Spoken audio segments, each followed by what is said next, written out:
Depuis l'espace, notre Terre apparaît comme un vaste monde dans lequel la vie a pu se développer.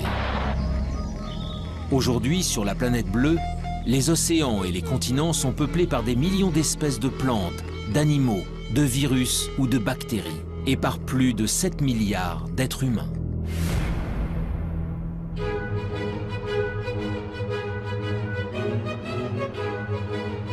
Mais dans l'immensité de l'univers, notre Terre n'est rien d'autre qu'un minuscule confetti. Loin, très loin de nous, se trouvent des milliards de galaxies, d'étoiles et de planètes. Alors, est-il possible que parmi ces mondes inconnus, situés à des années-lumière du nôtre, d'autres êtres vivants aient pu prospérer? La vie sur Terre serait-elle une exception, le fruit d'un hasard unique et singulier?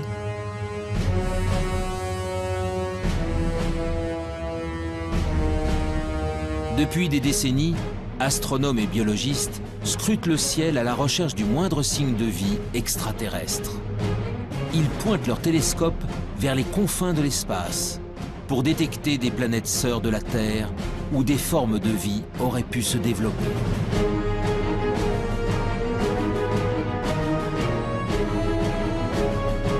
Dans le monde entier, des hommes et des femmes tentent de résoudre enfin l'une des plus grandes énigmes de l'humanité. Sommes-nous seuls dans l'univers?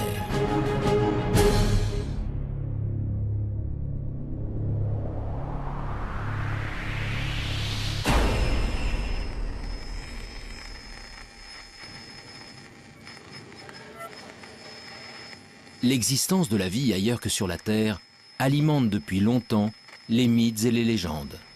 OVNI, extraterrestres, martiens. Les auteurs de science-fiction ou les témoins d'événements anormaux véhiculent cette idée qu'un jour, une rencontre avec des êtres venus d'une autre planète est possible. Pour découvrir si cette idée relève du fantasme ou de la réalité, c'est l'univers tout entier qu'il faudrait parvenir à explorer. Mais les énigmes qui l'entourent sont nombreuses. Créé lors du Big Bang il y a environ 13,5 milliards d'années, il est tellement vaste que nous n'en connaissons même pas les dimensions. À l'intérieur se trouveraient des centaines de milliards de galaxies, et dans ces galaxies, des centaines de milliards d'étoiles. Notre Soleil et les 8 planètes qui gravitent autour ne sont donc que quelques grains de poussière dans le cosmos. Alors, où commencer cette quête de la vie ailleurs? Dans quelle direction regarder? Et que chercher?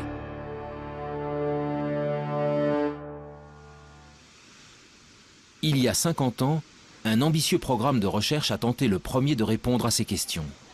Dans le nord de la Californie, au milieu des montagnes, des dizaines de paraboles pointent leurs antennes vers le ciel.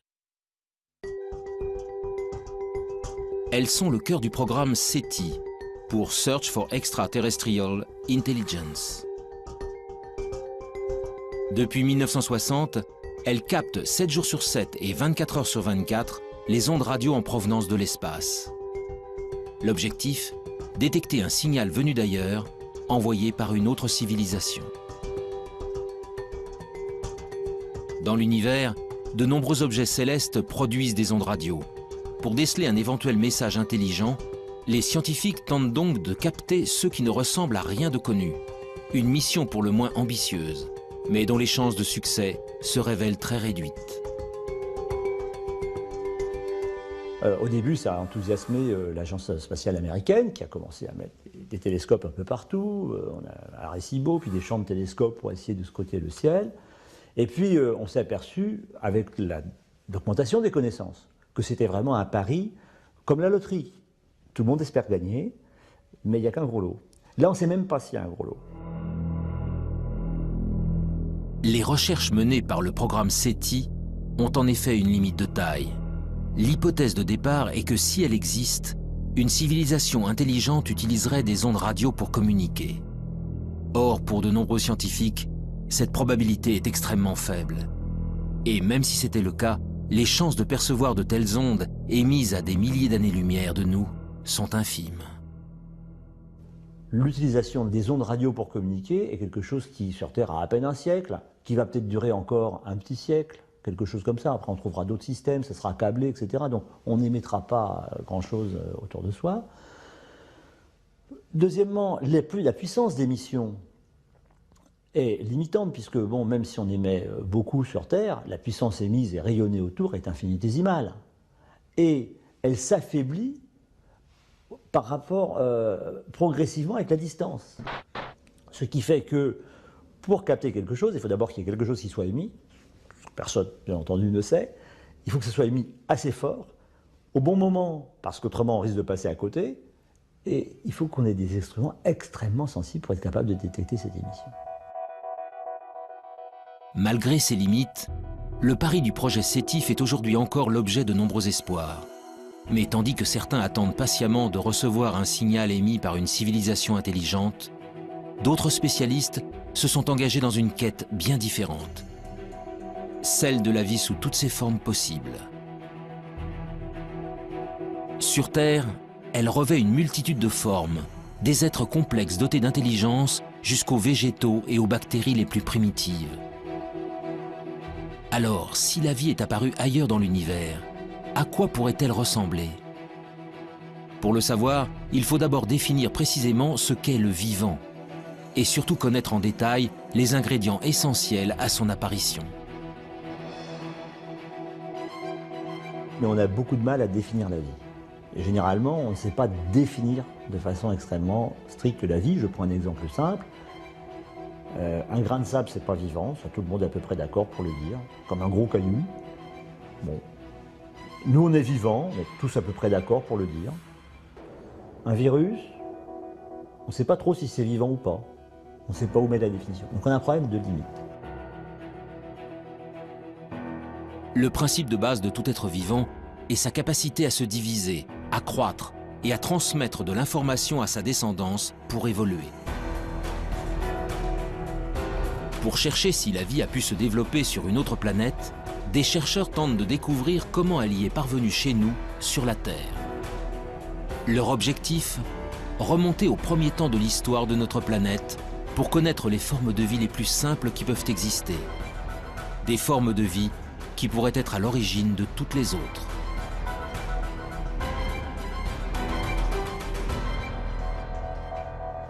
Nous sommes au Centre de biophysique moléculaire d'Orléans. Ici, la géologue Frances Westall et son équipe étudient d'étranges cailloux, des roches d'origine volcanique, vieilles de plusieurs milliards d'années. Dans les deux roches qu'on a ici, il y a une roche qui vient d'Australie. Elle est vieille de 3,5 milliards d'années et ce sont des cendres volcaniques qui ont été déposées en effet sur une plage. Cette roche-là, qui est très très lourde, vient d'Afrique du Sud. Elle est presque aussi vieille, 3,3 milliards d'années. Cette roche aussi, vous voyez, est laminée. Les laminations vert et noir, ce sont des laminations de sédiments, différents types de sédiments. Le vert, ce sont les sédiments volcaniques, les grains volcaniques, les sables volcaniques. Et le noir, ce sont des concentrations de carbone, souvent liées à des tapis microbiens qui se sont formés à la surface des sédiments. Donc là, on ne voit absolument rien, mais je sais que ces roches sont bourrées de traces de vie. Des traces de vie. En d'autres termes, des micro-organismes primitifs et ancestraux. Voilà donc ce que contiendraient ces roches venues d'un autre âge. Sous l'œil d'un puissant microscope électronique, le tapis de microbes fossilisés se révèle dans ses moindres détails.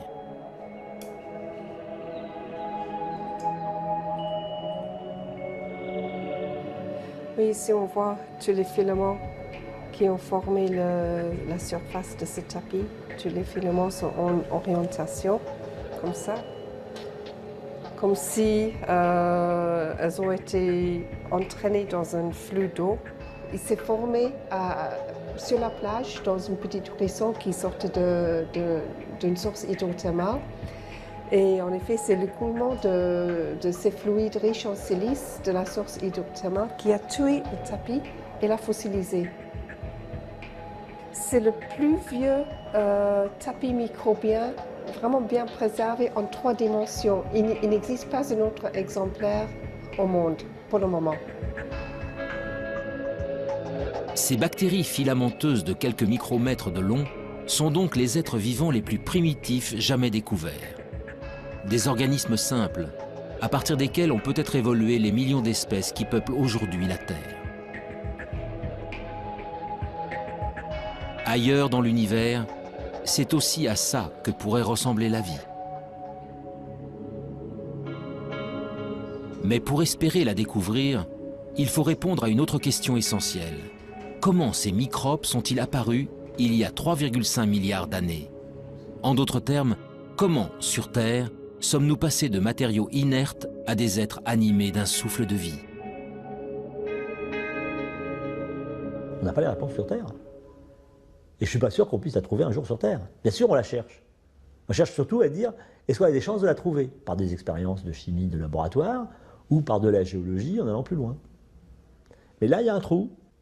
Et donc ce trou-là, l'apparition de la vie, le passage de l'inerte au vivant, actuellement, on ne sait pas y répondre. Et c'est tout le thème de la recherche de l'exobiologie et de l'origine de la vie. L'instant décisif où la vie a fait son apparition pour la toute première fois restera longtemps encore un mystère. Mais depuis plusieurs décennies, les biologistes ont malgré tout avancé à pas de géant dans leur compréhension de l'émergence du vivant. Tout a commencé en 1953, avec une expérience inédite réalisée par Stanley Miller, un jeune chimiste de l'Université de Chicago. Stanley Miller a fait une expérience. Il a dit, je vais prendre des ingrédients, comme si c'était de l'atmosphère primitive, et puis je vais faire des décharges électriques dedans et je vais voir ce qui se produit. Et c'est comme ça qu'il a fait une des premières démonstrations, et la première démonstration historique, qu'à partir d'éléments simples, le gaz carbonique, CO2, l'eau, H2O, l'ammoniac, NH3, ou l'azote, N2, donc des éléments simples, communs, etc., avec des éclairs électriques, en refroidissant, on était capable de produire des molécules comme celles qui fabriquent la vie telle que nous la connaissons, des acides aminés.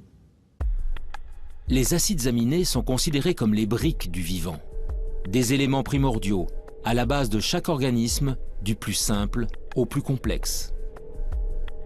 Sur Terre, ils sont au nombre de 20. En s'assemblant les uns aux autres, ils forment les protéines, de longues molécules qui composent les cellules et assurent toutes les fonctions de l'organisme. Pour la première fois, Stanley Miller démontre que ces molécules peuvent se former spontanément à partir d'éléments simples. Du carbone, de l'hydrogène, de l'oxygène, de l'azote, du phosphore, du soufre. Des atomes présents partout à la surface de la Terre et qui réagissent entre eux lorsqu'ils sont soumis à un intense apport d'énergie. Il y a plus de 4 milliards d'années, les prémices de la vie sur notre planète seraient donc sans doute apparues ainsi. Mais alors ce même phénomène a-t-il pu se produire ailleurs dans l'univers? D'autres astres ont-ils un jour été le siège de telles réactions chimiques? Le 28 septembre 1969, une météorite s'écrase dans le sud de l'Australie. Baptisé météorite de Murchison, du nom du village voisin, ce caillou tombé du ciel va révolutionner notre conception des origines de la vie. Dans la météorite de Murchison, on a trouvé 70 acides aminés différents. Donc on sait pas, ils ne sont pas terrestres. Ils ont été produits chimiquement quelque part. Des acides aminés semblent donc pouvoir être fabriqués ailleurs que sur Terre. Pour découvrir où dans l'univers de telles réactions chimiques auraient pu se produire, direction la région parisienne, au sein du prestigieux Institut d'astrophysique spatiale.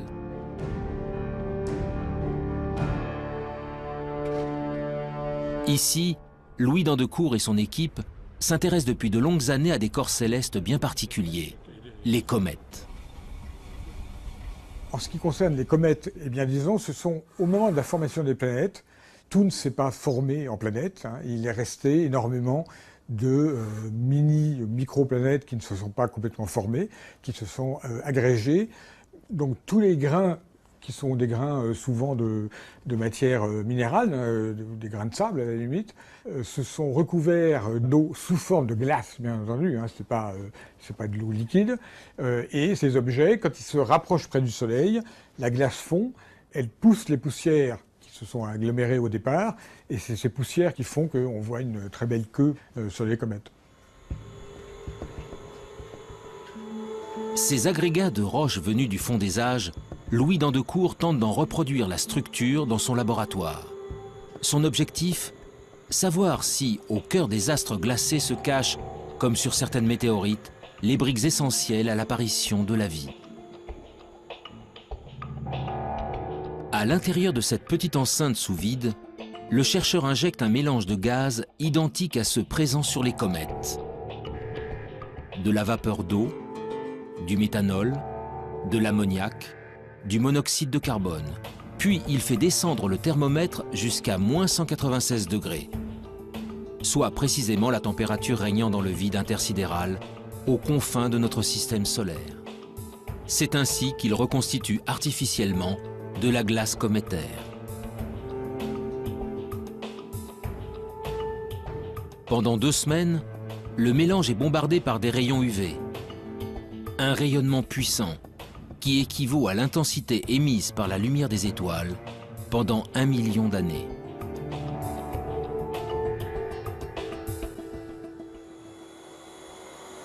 En fait, on est dans la même configuration qu'il y a 2 semaines.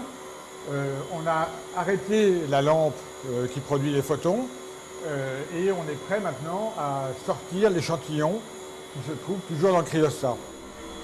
Sous l'effet de cet apport d'énergie, les glaces subissent d'intenses transformations chimiques. Après analyse, les échantillons révèlent alors la présence d'acides aminés. On a en fait une sorte d'extension de l'expérience de Miller à des systèmes solaires entiers, si vous voulez, d'une certaine manière. Eh bien, c'est quand même un très gros encouragement parce qu'on pourrait généraliser l'expérience de Miller à d'autres systèmes stellaires qu'on observe, en fait. On fait une expérience de Miller qui est valide à l'échelle cosmique. Les acides aminés, les briques fondamentales du vivant, se formeraient donc spontanément au cœur des comètes.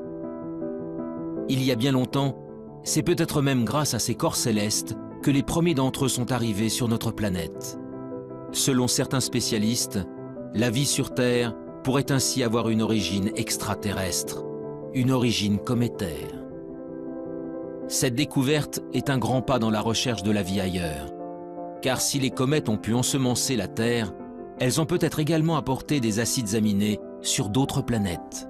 Les premiers ingrédients indispensables à la vie pourraient donc se trouver n'importe où dans l'univers. Mais malgré tout, la présence d'acides aminés n'est pas forcément synonyme de vie. Alors les acides aminés sont encore des molécules un peu simples.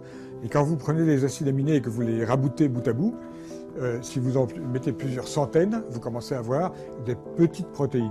Donc on peut essayer de comprendre ce qui se passe pour fabriquer des molécules de plus en plus complexes, molécules qui seraient capables de s'auto-reproduire à un moment, ce qu'on appelle de l'autoréplication, et puis finalement de s'auto-organiser et donc de créer par exemple des longues chaînes moléculaires qui sont à la base du vivant. Pour évoluer vers la vie, les briques élémentaires doivent donc s'assembler, s'organiser et acquérir la capacité de se multiplier. Or, de telles réactions ne peuvent se produire que dans des conditions très précises. Les conditions d'apparition de la vie, il faut les ingrédients de base, donc carbone, hydrogène, oxygène, azote, phosphore, soufre, et encore toute une ribambelle de produits dans très petites quantités. Il faut un milieu dans lequel cela puisse se produire. En clair, c'est la chimie dans un milieu liquide, et le milieu liquide naturel, c'est l'eau. Donc bref, il faut qu'il y ait de l'eau. Et pour que ces réactions puissent se produire et s'entretenir, il faut qu'il y ait des sources d'énergie. C'est de la chaleur, des éclairs, qui transmettent de l'énergie à des nouvelles molécules. Ils sont capables donc de générer des nouvelles molécules de plus en plus complexes. De l'eau, de l'énergie, et des ingrédients de base capables de former des molécules complexes comme les acides aminés. Voilà donc les éléments essentiels à l'émergence du vivant. Grâce aux comètes, les acides aminés peuvent potentiellement se trouver sur n'importe quel astre rocheux. Le Soleil et les milliards d'étoiles de l'univers apportent quant à eux de l'énergie en grande quantité à toutes les planètes. L'eau, en revanche, l'eau sous forme liquide, est une ressource extrêmement rare. Partir en quête de la vie extraterrestre revient donc à chercher les endroits où de l'eau pourrait exister. Des endroits que les scientifiques ont baptisés les zones d'habitabilité. Où est-ce qu'on peut trouver ça? Dans quelle région autour d'un soleil on peut trouver ces conditions? Alors, pour simplifier, la zone habitable, c'est si je prenais la Terre et que je sois capable de la déplacer plus ou moins près de son soleil, il y a un moment où ça va chauffer beaucoup quand je m'en rapproche, hein, il y aura une telle chaleur en surface que l'eau ne pourra exister que sous forme de vapeur. Il n'y aura plus de liquide. Si je m'éloigne, il va faire de plus en plus froid parce que je reçois de moins en moins d'énergie.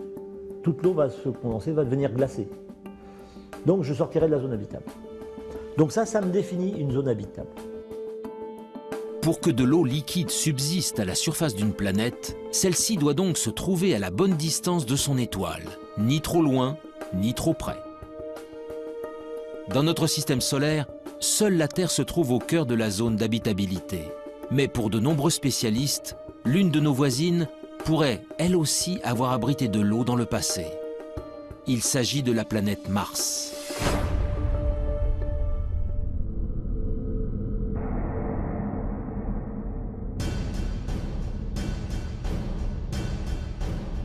Aujourd'hui, Mars est un désert hostile et froid. À sa surface, une atmosphère toxique et un désert rouge battu par des vents violents. Mais en se rapprochant, les traces d'un passé bien différent se révèlent. Des fleuves asséchés, des canyons, des deltas. Autant d'indices démontrant qu'autrefois, l'eau coulait à flot sur la planète rouge.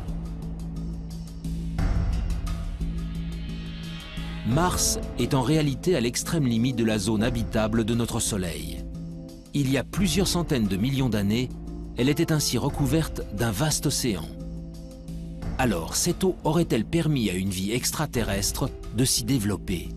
Et si oui, des organismes vivants ou fossilisés subsistent-ils encore quelque part? Depuis quelques décennies, la planète Mars fait l'objet de toutes les attentions. Américains, Russes, Européens y ont déjà envoyé près de 50 missions pour en percer les mystères. La dernière en date s'appelle Curiosity.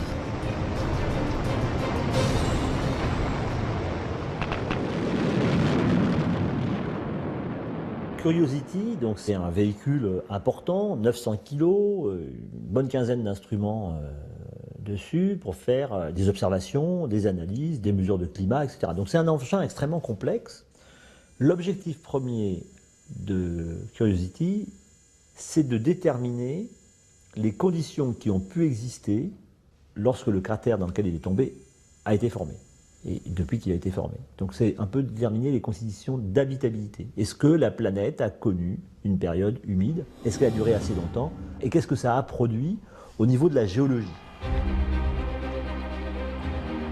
Le rover Curiosity est commandé à distance par des équipes de la NASA en Californie.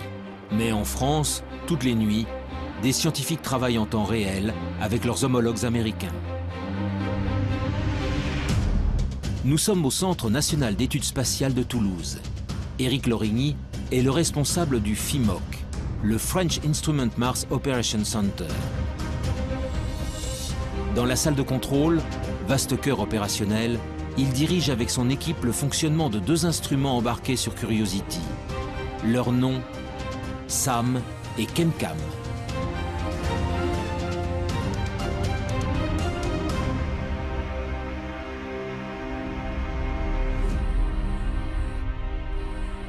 L'instrument ChemCam est un instrument qui envoie un laser sur des roches Donc il envoie la puissance d'une centrale nucléaire sur 1 cm². Donc ça crée une explosion momentanée, mais très petite, sur la roche. Ça la met en fusion et la lumière émise par cette roche en fusion est analysée ensuite par des spectromètres qui permettent de savoir exactement la nature de la roche. L'instrument SAM, il analyse, donc il récupère des échantillons et il peut analyser soit de l'atmosphère, soit des échantillons solides et après déterminer là très finement la nature exacte de ce qu'il y a à l'intérieur de ces roches ou de cette atmosphère.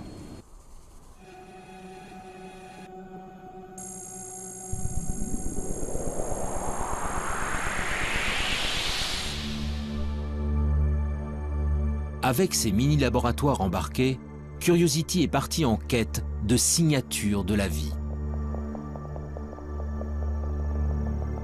Très vite, ses premières analyses confirment que de l'eau a bel et bien coulé autrefois à la surface de la planète rouge.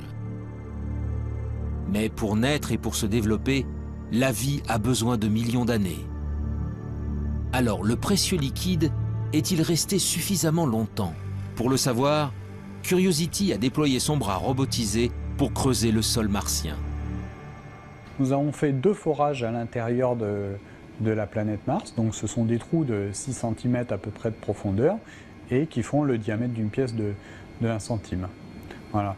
Et ces 2 forages que nous avons faits nous ont permis de découvrir de l'argile et de l'argile dans un milieu sans oxygène où la vie pourrait naître. L'argile est le fruit d'une longue dégradation de la roche par de l'eau. Sa présence est donc la preuve irréfutable que l'eau liquide a existé pendant longtemps sur le sol martien. Mais si la vie est un jour apparue sur la planète rouge, il est impossible qu'elle subsiste aujourd'hui en surface. Car Mars est en permanence soumise aux rayons cosmiques venus de l'espace. Des rayons puissants qui détruisent instantanément toute molécule organique. Le seul espoir viendrait donc des profondeurs de la roche.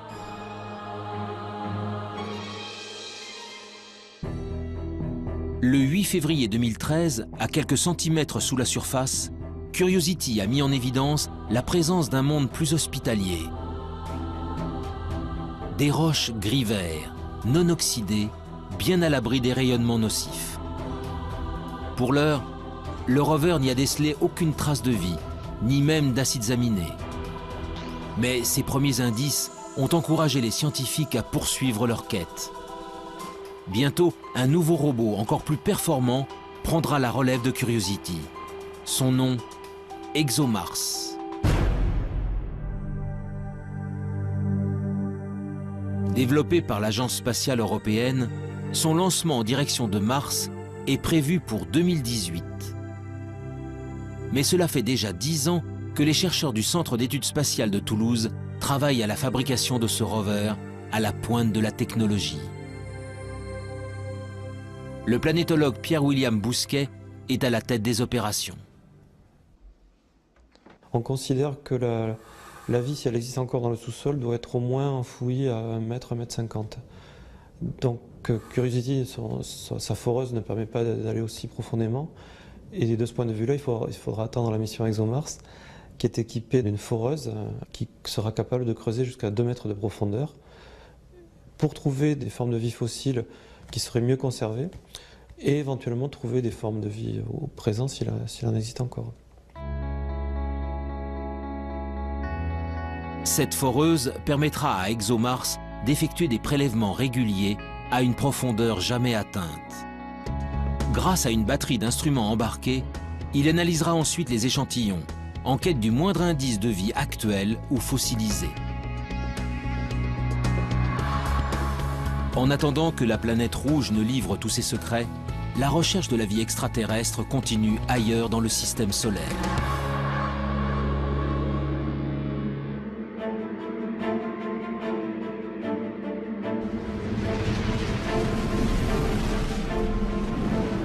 Au-delà de Mars, les planètes rocheuses cèdent la place aux géantes gazeuses. À plus de 800 millions de kilomètres de la Terre, Jupiter et Saturne sont les planètes les plus imposantes du système solaire. composés principalement d'hélium et d'hydrogène, leur surface n'est autre qu'un vaste océan de gaz.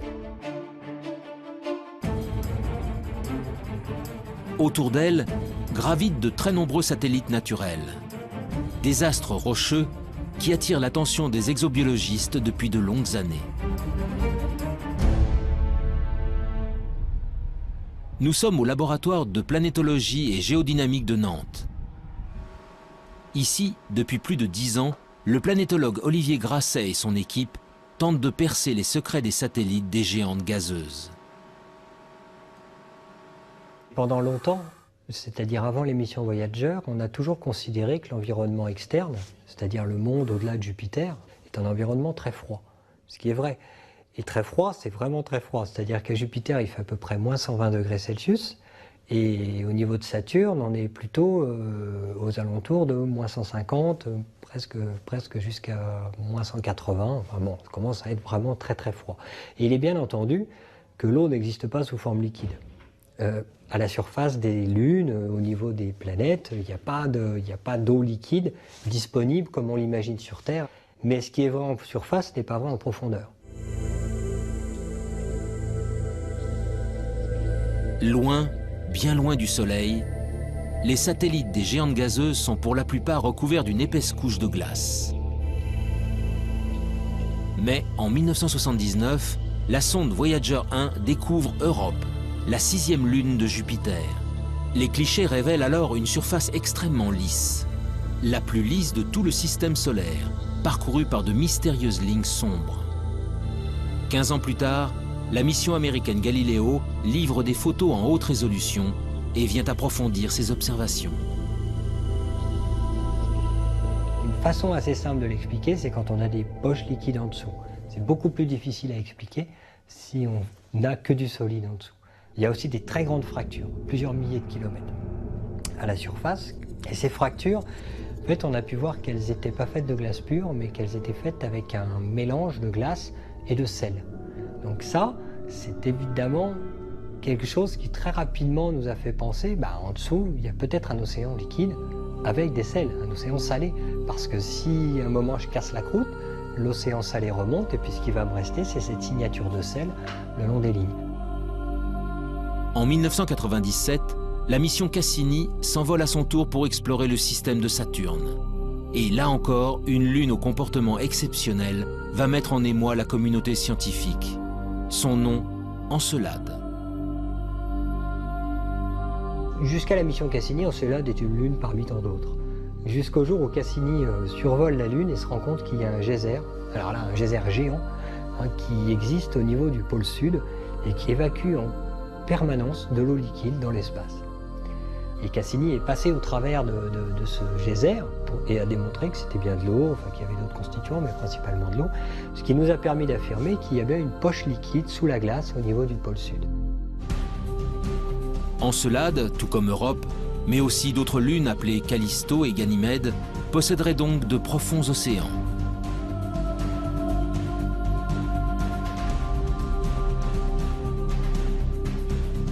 Mais cette eau est enfouie sous des kilomètres de glace dans l'obscurité la plus totale.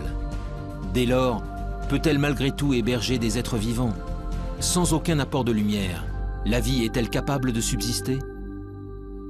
En parallèle à l'exploration spatiale, on a poursuivi avec des moyens nouveaux l'exploration de la Terre, d'autres disciplines scientifiques. Et ils ont découvert qu'il y avait des organismes, des micro-organismes essentiellement, mais même des organismes supérieurs, qui vivaient dans des conditions tout à fait particulières. Et ils ont appelé ça des extrémophiles. Donc ça voulait dire que la vie aurait pu exister et se développer sur ces corps célestes dans des conditions beaucoup plus larges que les conditions physiques qu'on connaissait au départ sur la Terre.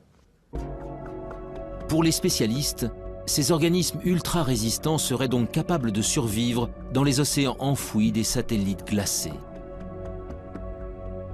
Mais pour que de telles formes de vie apparaissent, un autre élément se révèle essentiel. Cette eau liquide doit être en contact avec des roches, de la matière minérale susceptible d'apporter les molécules de base à la chimie du vivant. Une nouvelle question s'est alors posée aux scientifiques. Ces océans profonds reposent-ils bel et bien sur un fond rocheux? Après de nombreux calculs, la réponse est apparue. Pour Ganymède et Callisto, cela est impossible. En fait, ces lunes sont vraiment très grosses. Et l'hydrosphère, c'est-à-dire la glace plus l'eau liquide, c'est jusqu'à 700 km d'épaisseur avant de trouver les roches. Et donc en fait, les océans dont on parle, qui sont sous la glace, ne sont pas sous toute la glace, ils sont juste sous la glace de surface. Mais ils ne sont pas non plus en contact avec les roches. Ils sont perchés, ils sont en sandwich en fait, entre de la glace au-dessus et de la glace en dessous. Europe et Encelade, en revanche, sont des astres beaucoup plus petits. Leurs caractéristiques se révèlent ainsi beaucoup plus intéressantes. Quand je m'enfonce, je vais traverser de l'eau sur 100 km à peu près. Puis je vais trouver des roches sur, on ne sait pas exactement, mais 800 km, 900 km. Alors ces 100 km d'eau sont en fait à séparer en deux entités. Il y a la croûte de glace, parce qu'il fait extrêmement froid en surface, donc forcément il y a de la glace. Et puis, quelques kilomètres en dessous, ou quelques dizaines de kilomètres en dessous, on va trouver de l'eau liquide. Cette eau liquide, elle, va être en contact avec les roches. Sur Europe et Encelade, tous les ingrédients semblent réunis pour que la vie puisse se développer. Alors, allons-nous un jour découvrir des êtres vivants dans les entrailles de ces lunes gelées? Des micro-organismes identiques à ceux présents sur Terre, au fin fond des océans?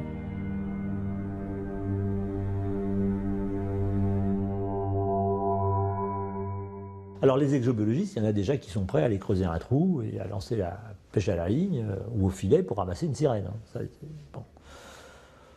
Mais bon, on ne va pas lancer tout de suite le pêcheur. Hein. Pour deux raisons. La première, c'est qu'on va confirmer l'océan, on va essayer de le caractériser. Et puis, le trou, il faut quand même percer profond parce qu'on ne sait pas s'il y a entre 5, 10, 18, 20, 100 km d'épaisseur de glace. Sur Terre, l'épaisseur de glace la plus grosse qu'on connaisse, c'est 3 km au pôle sud. Bon, donc 100 km de glace, même 10 km de glace, ça fait beaucoup à trouver quand même. Puis dessous, il y a un petit océan qui fait 10, 20, 100, 1000 km de profondeur. Et c'est pas facile d'y aller. Donc avant d'aller analyser sous de la glace, on a le temps. D'autres missions d'observation seront lancées dans les prochaines décennies pour mieux connaître les satellites de Jupiter et de Saturne. Ce n'est qu'après que l'homme ira y creuser pour découvrir enfin si nous sommes vraiment seuls dans le système solaire.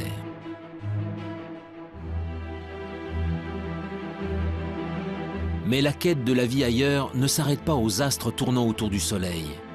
Bien au-delà de Pluton, à des années-lumière de la Terre, il existe des milliards d'autres soleils, entourés de milliards de planètes.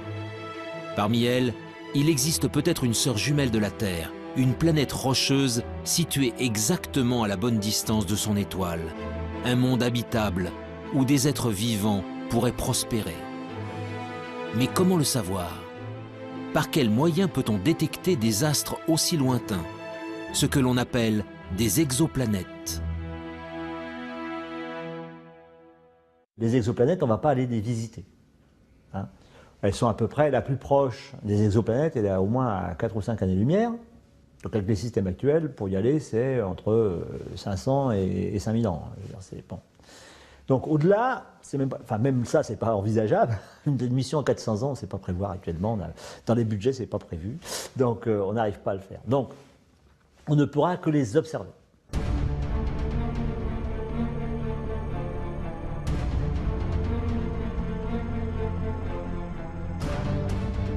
Depuis plus de 10 ans, les astronomes du monde entier pointent donc leurs télescopes vers les confins de la galaxie.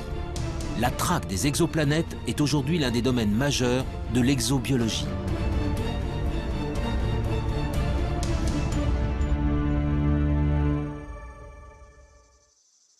Dans le sud de la France, à l'Observatoire de Haute-Provence, Rodrigo Diaz et son équipe s'apprêtent à passer une nuit entière à observer les étoiles.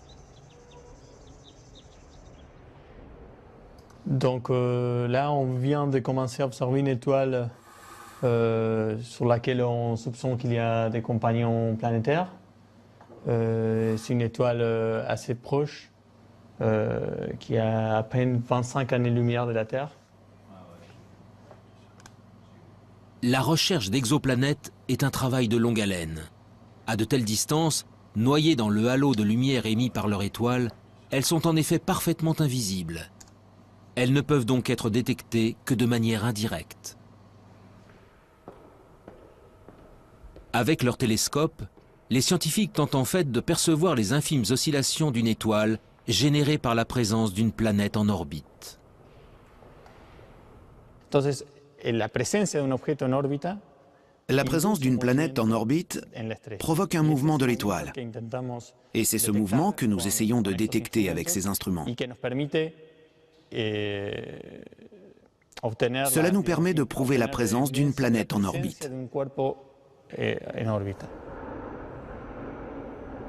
Mais voir une étoile bouger à des millions de kilomètres de la Terre n'est pas chose facile.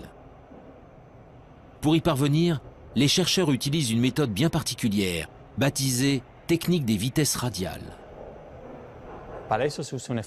On utilise un effet physique connu qui s'appelle l'effet Doppler. C'est ce qu'on peut entendre quand une automobile ou les sirènes d'une ambulance passent devant nous. Avec la vitesse, la fréquence du son émis change. Avec la lumière, il se passe exactement la même chose. Quand une étoile bouge vers nous ou s'éloigne de nous, la lumière qu'elle émet se décale respectivement vers le bleu ou le rouge.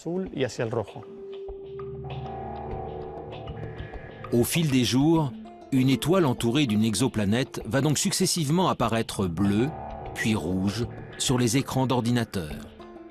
En multipliant les mesures sur une longue période, les astronomes peuvent alors calculer la vitesse de rotation et même la masse de la planète détectée. Mais toutes ces informations ne permettent pas de répondre à la question essentielle. L'exoplanète est-elle similaire à la Terre? En d'autres termes, s'agit-il d'une planète rocheuse dont l'orbite se trouve dans la zone d'habitabilité de son étoile?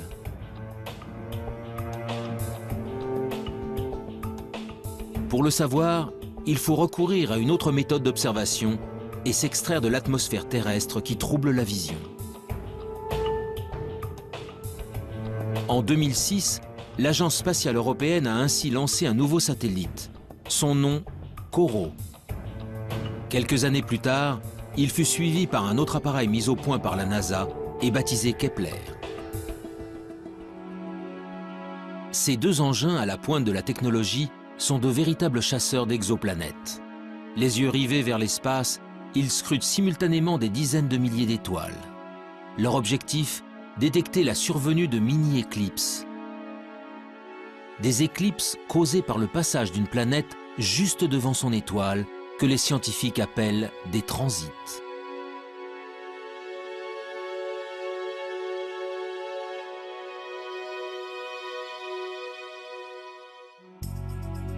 En combinant les données obtenues par les satellites à celles recueillies depuis le sol, les scientifiques peuvent alors mieux connaître la nature des planètes détectées.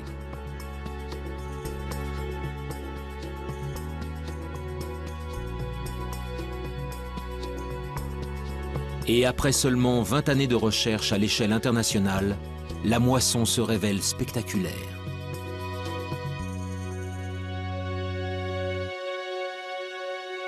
Donc actuellement, on a détecté, alors ça change tous les jours, mais on est à 888 planètes extrasolaires.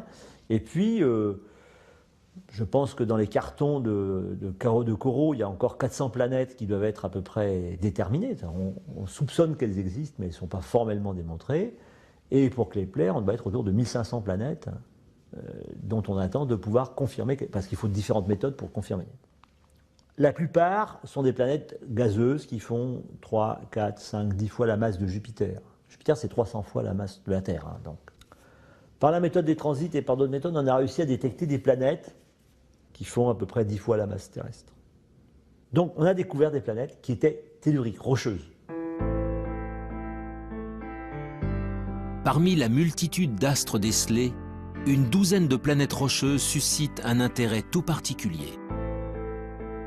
Gliese 581G, Kepler 62e, HD 40307G. Derrière ces noms presque imprononçables, se cachent des planètes situées selon toute vraisemblance au cœur de la zone d'habitabilité de leur étoile. Aux confins de la galaxie, ces cousines de la Terre possèdent donc peut-être une atmosphère, un océan d'eau liquide et tous les ingrédients nécessaires à la vie.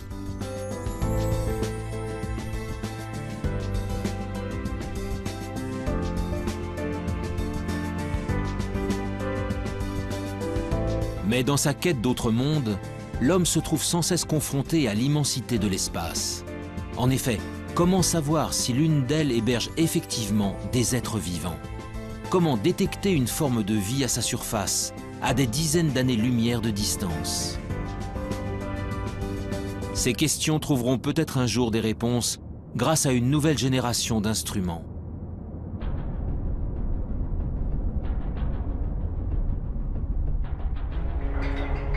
Depuis plusieurs années, l'Agence spatiale européenne s'est lancée dans la construction d'un télescope hors du commun.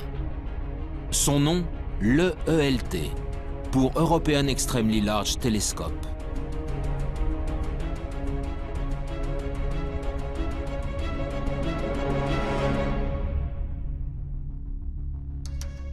Avec son miroir de 39 mètres de diamètre, il sera 10 fois plus sensible que les télescopes actuels.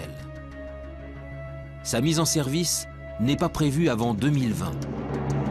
En attendant, les scientifiques européens s'activent pour construire et assembler chacun des 800 segments qui composeront le gigantesque miroir.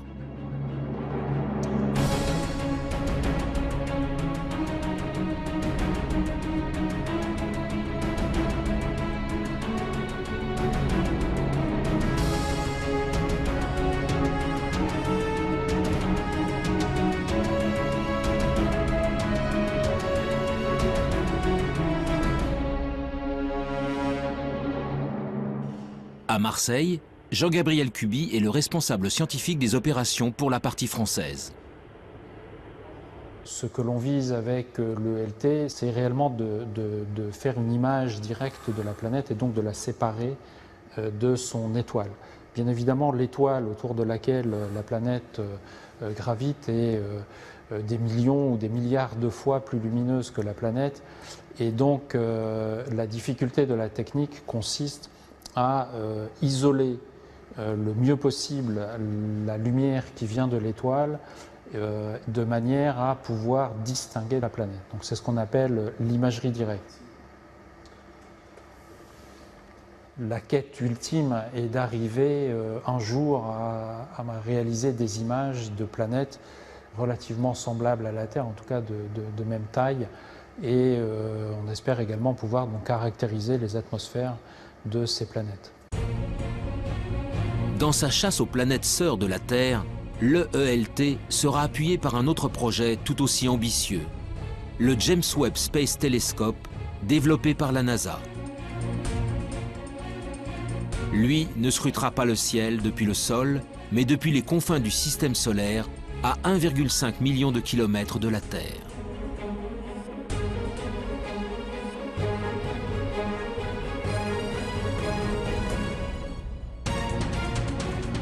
Son lancement n'aura pas lieu avant 2018. Mais déjà, les spécialistes s'enthousiasment devant le pouvoir offert par ce géant du ciel. C'est notamment le cas de Pierre-Olivier Lagage, responsable du service d'astrophysique du commissariat à l'énergie atomique. Grâce à un grand télescope, on peut aller voir ce qui se passe vraiment tout près d'étoiles dans son proche environnement, notamment regarder leur atmosphère, voir quelle est la composition chimique. On pourra même voir s'il y a des vents dans ces atmosphères d'exoplanètes. Alors évidemment, on commencera par les plus grosses, les géantes, plus faciles à observer, mais aussi on essaiera d'observer les atmosphères de super-Terre, et si jamais on a de la chance, eh bien, on cherchera des signatures biologiques dans ces atmosphères, type ozone, oxygène. Les signatures biologiques sont des gaz ne pouvant être produits que par des êtres vivants. L'ozone et l'oxygène, par exemple, appartiennent à cette catégorie. Si un jour le James Webb Space Telescope ou l'EELT parviennent à en détecter, si leurs observations sont confirmées et irréfutables, alors nous pourrons enfin dire que nous ne sommes pas seuls dans l'univers.